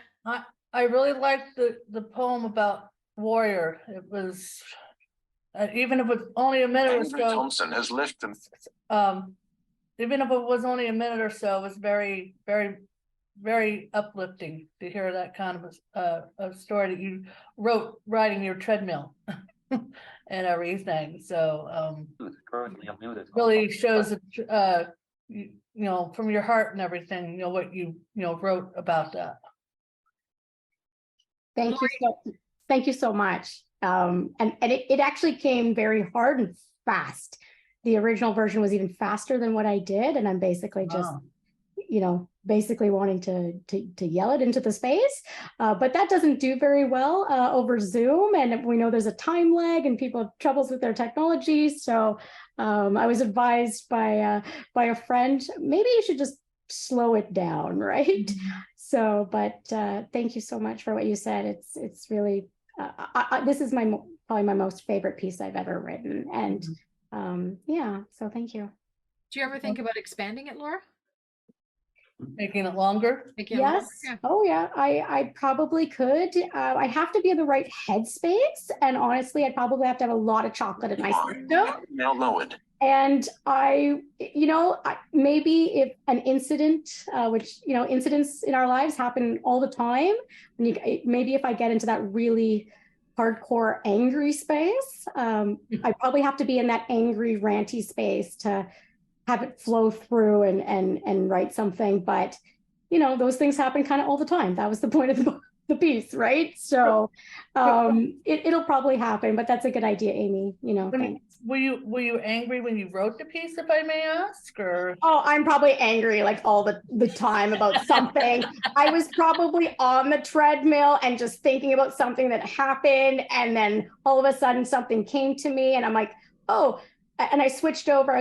I think I was probably listening to music, right, on the Victor stream. Mm-hmm. So all of a sudden, when things come to me, I just quickly press the record button and I start doing it. And by the way, if you think about it, I'm totally blind now. So I didn't actually know if somebody was in the gym in my building at all. I just did it and I didn't care. And I have no idea if somebody was and they're just being silent or what. Who knows? Thank you. Good for you, Laura. Good for you. This is been such a lovely night for me to be able to share space with you all, because I think that being able to elevate voices from the community is really important. That representation is really, really important. I wonder if each of you have a piece of advice that you would give. So if people are sitting on the fringes thinking, I kind of want to do something, I kind of want to write something, like Emily, what would you say to them if they were just sitting on the fringes? I would say to not be afraid to reach out to like organizations within the community, organizations like Real Wheels and community theater projects and stuff like that. That can certainly lead to a lot of other things. But it's been my experience that reaching out to the community, not just the creative community, but specifically Crip creatives, that that is the most consistent source of camaraderie and connection within any creative practice for us is finding spaces that are by us, for us. Yeah, totally agree. And I'm sorry, I will mention them. I've got a community group myself that I'm organizing together, Crip Creative Collective. Mm-hmm. I have been nursing a bit of a setback this month with one thing and the other. I'm looking for employment, work with income. So I've had to kind of put the pause button on the community work for this month, but I'm trying to get our next meeting together for next month. I can I'll put my email in the chat if anybody is interested in joining. I can make sure to send the next set of emails for CCC Crip Creative Collective to you all, to anyone who's maybe interested in joining. Or it's a community creative community group geared towards providing a space where people, creatives with disabilities, can come together to support each other and support Crip creativity and spaces by us, for us. Awesome. I just noticed that we've got a hand from Louise, so let's do that, and then I'll come back and get advice from the other two. Go ahead, Louise. Hi. Well, I first of all want to say thank you to every story. All of them were unique for themselves. But when Laura, you were saying your first one, I felt that pain. It might be in other ways we feel it. It might be rejections in other ways. But yes, that pain is there. And that pain hit my heart so hard and fast. It was like, I felt it. But it can be different kinds of rejection. It can be not just missing out party. It could be all the friends out there playing could be looking out that window and seeing them playing. They don't want to include you. It could be anything. It can be anything. You just wrote it, and it hit my heart very much. So all of them did, but that was my favorite of all tonight. So I wanted to thank each of every one of you for your contributions, but I wanted to say that one really hit because of things I've felt in the past. Fantastic. Thanks, Louise, for sharing that. Catherine, what would your advice be to folks who are thinking about writing their story or writing something or writing a poem or? Oh gosh, I think I would say find a platform that works for you, whether it be Google Reader or voice memo or having notes on your phone, and anything that comes to your mind, write it down. I will say that the poem that I wrote, there was a poem that I wrote for disclosure, and it is the through line of disclosure that I wrote probably when I was 18, and that ended up being the lifeline of my show. So I encourage you all to, if your ideas and your thoughts are all important and they're all extremely valid, and I would encourage you to write, record, or have Google or whatever platform you use to get your thoughts down, because your thoughts are important and valid and very much needed in this current climate. Oh, that's fair. Very fair. Laura, last word goes to you before we do our draw about what you would offer folks in terms of your advice if people really just want to dabble in writing some stuff. Sure. So I was thinking of my response when you asked this question, and I think maybe the coach in me is coming out. So two things came to mind, and I'm going to blend them together. It would be probably just having the courage. I always love to tap into courage, and about breaking it down and just trying the first small step. You don't have to get blown away by how many steps or how many things there might be to do. And the first small step might just be to create a space, within your home that's quiet, or maybe has some inspirational things around you. We always love that word, right, Amy? Inspiration. We're not going to go there right now. And if you're blind, those can be tactile things that maybe bring you joy or happiness, or feel like you can get into that creative space. And then maybe the steps after that, getting the technology that you need, or the writing, or the pen and the paper. And really, those are kind of the first steps, even before you even start to do any writing or dictation into a device. So there you go. That's great. Tony's got a hand, so I'm going to invite Tony in to share his thoughts or comments. Tony, are you with us? Hello, everyone. Can you hear me? Hello, Tony from New York. Can you hear me? I can hear you. Thank you. Thank you all for your wonderful contributions. It was phenomenal listening. I came in late, but the four pieces that I heard were all phenomenal. And I guess particularly Amy's piece, and I think Laura was talking about warrior. Did I get that correct? It's interesting because perhaps I started with disability at 8 years old, and now I'm 72, and I've gone through the battles, the inappropriate questions, the insensitivity of it all, the wanting to go forward, the going forward, the advocating for myself and others in my professional career that I had. But I reach a point where I don't think the questions are inappropriate anymore, because I want to be a continuing educator. I've always felt that way throughout my life, my career. People have questions they want to know. They ask them in the most asinine ways many times. They are insulting, but you try to, at least I do, I try to turn them around. The warrior is always there.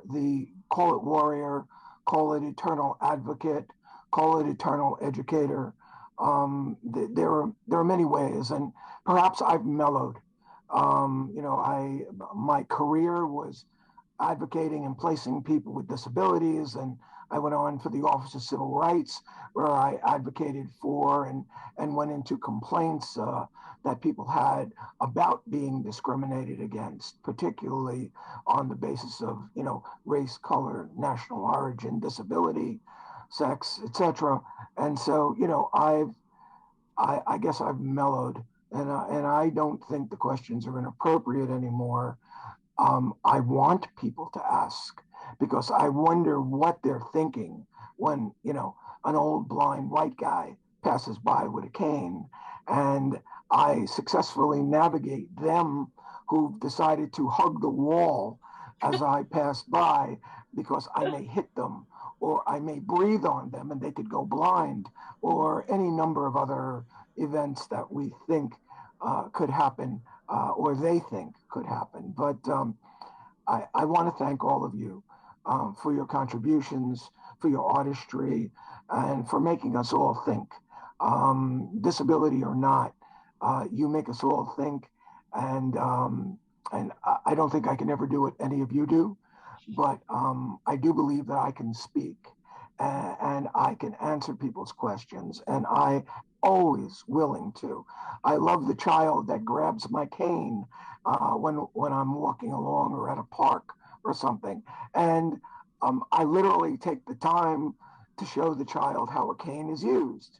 And the parents are, sir, you don't have to do that. And I'm going, no, I'd like you to understand why I have this cane and what it does. But again, my life, I've mellowed, and I don't seem to carry around the anger that I did have. But I do thank each of you for putting it in writing and letting us hear it. Thank you. Thanks, Tony. Yeah, I would say I a lot of that resonates with me. And when we think about inappropriate questions, just in general, I always think the one that's the most inappropriate is how. The how, right? How did you become blind? How are you using a wheelchair? Because in essence, you can do harm to somebody who may have experienced disability through trauma. And that is more harmful to them than it is to satisfy somebody's curiosity. But I too am the person who's like, yeah, I'll tell your kid how I use a cane, because that's the advocacy piece, right? And that's so important, because how else do we as folks try and achieve equity, try and achieve equity, understanding, and all of those empathy pieces, right? But it does get sometimes emotionally difficult to always be the teaching moment. Yes, absolutely. Yeah. Absolutely. Thank you for sharing your perspective, Tony. Thank you. Okay, friends. Well, I just want to thank everybody for being in the space. But before we officially say goodnight to you all, we have a prize draw to get to. So Laura's going to do the prize draw tonight, because she's a VocalEye member and a part of our blind community. So we're going to hear Lindsay's voice in a moment. Lindsay's got the name of all of our participants in her bag. You got a bag? What do you got, Lindsay? I got a bag here. You got a bag. You got a bag. Completed bag, in fact. Wonderful. And so you're going to rummage around in there and swish for names. And when Laura wants you to pull a name, she's going to shout out a word. Laura, whenever you're ready. Ready? I'm ready. You'll know the word when you hear it, okay? All right. Warrior. I've got Rachel. See that one coming. Rachel? Yes. Rachel. Yay, Rachel. Rachel from Congratulations, Rachel. Awesome. Thank you. You want a lip balm? I'm gonna send it to you in the mail, my friend. Oh, I'm so excited. I keep hearing you talk about this lip balm, so I'm super excited. Thank you. Thanks, Rachel. I mean, Rachel, you're an artist. We gotta maybe get you in here at some point to share some of your stories. Yes, I'm so excited that you asked that last question about the creative process, because I have to write a original piece for Saturday. I'm performing, and today is Wednesday night, and I still don't know what I'm going to write. So I appreciate that question. Thank you. Well, I'm hoping that inspiration will strike and you'll be able to word vomit something that will be totally appropriate for what you're trying to perform. You're good at this, Rachel. I have total trust in you. I know the kind of artist you are. Yeah. Thanks. Awesome, my friend. Well, friends, that's it for our VocalEye Crip Cabaret. Thanks to our artists, to Laura, to Katherine, to Emily, and to Greg for sharing their work in the space. It's been a lovely evening of representation. So I just want to thank you all for sharing in the space. VocalEye, vocaleye.ca. Special thanks to our funders, the Canada Council for the Arts, the British Columbia Arts Council, the Province of British Columbia, and the City of Vancouver.